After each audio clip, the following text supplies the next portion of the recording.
The pig that nearly sparked a war, a tale of potatoes, pride, and precarious peace. The year was 1859, a time when the world, much like a slumbering giant, was beginning to stir from its agrarian slumber.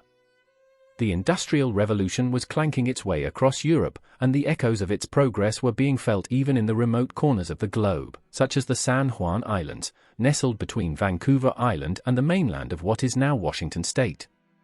These islands, a verdant archipelago shrouded in mist and mystery, were a source of contention between two behemoths, Great Britain and the United States. The Treaty of Oregon, signed in 1846, had aimed to settle the boundary dispute that had plagued the two nations, but like a poorly darned sock, it had left a gaping hole in the form of an ambiguous clause regarding the San Juan Islands. This ambiguity, much like a festering wound, would eventually lead to a confrontation as absurd as it was potentially devastating, the Pig War. Now, let us not be misled by the seemingly trivial nature of this conflict. It was not a war fought over grand ideals or vast territories, but rather, as the name suggests, over a pig.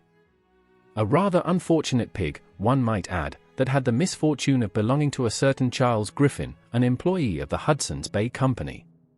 This pig, a creature of simple pleasures, had a penchant for indulging in the forbidden fruit, or rather, the forbidden vegetable, potatoes. These potatoes, however, were not the property of Mr. Griffin, but of an American settler by the name of Lyman Cutlar. Cutlar, a man of seemingly little patience and even less tolerance for trespassing swine, took matters into his own hands. On the 15th of June, 1859, the peace of the San Juan Islands was shattered by the sound of gunfire. The pig caught red-hoofed, or rather, red trotter, in the act of potato pilfering, met an untimely end. This seemingly insignificant event, much like a single spark in a tinderbox, ignited the long-simmering tensions between the British and American settlers. Griffin, understandably upset over the loss of his pig, demanded compensation from Cutlar. Cutlar, equally adamant, refused to pay for what he considered a justified act of pest control. The dispute, fueled by national pride and exacerbated by the ambiguous wording of the Treaty of Oregon, quickly escalated. Word of the incident reached the ears of the local authorities, and soon, both British and American forces were dispatched to the islands.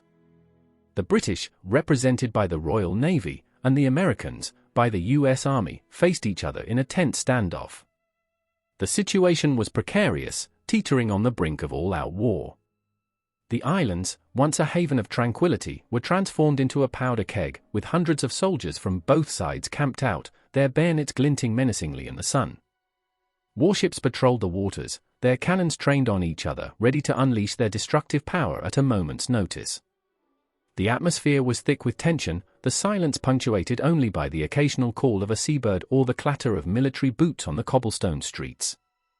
The news of the Pig War, as it came to be known, spread like wildfire, reaching the highest echelons of power in both London and Washington. The leaders of both nations, however, were acutely aware of the absurdity of the situation. The idea of two great powers going to war over a pig, however delicious its bacon might have been, was simply too ludicrous to contemplate. Diplomacy, that delicate dance of words and gestures, was set in motion. Negotiations commenced, with both sides seeking a peaceful resolution to the conflict. The stakes were high, not only for the settlers on the San Juan Islands, but for the fragile peace that existed between Britain and America. The negotiations, much like a game of chess, were fraught with tension and uncertainty. Each move was carefully considered, and each word was weighed for its potential impact. The fate of the islands, and perhaps even the relationship between the two nations, hung in the balance. After months of tense deliberations, a compromise was finally reached. Both sides agreed to a joint military occupation of the islands until a final settlement could be reached through arbitration. This compromise, though far from ideal, averted the immediate threat of war and allowed cooler heads to prevail. The Pig War, despite its name, remained a bloodless conflict. Not a single shot was fired in anger, and the only casualty was, of course, the unfortunate pig. The standoff, however, lasted for 12 long years, during which time the islands remained under joint military occupation.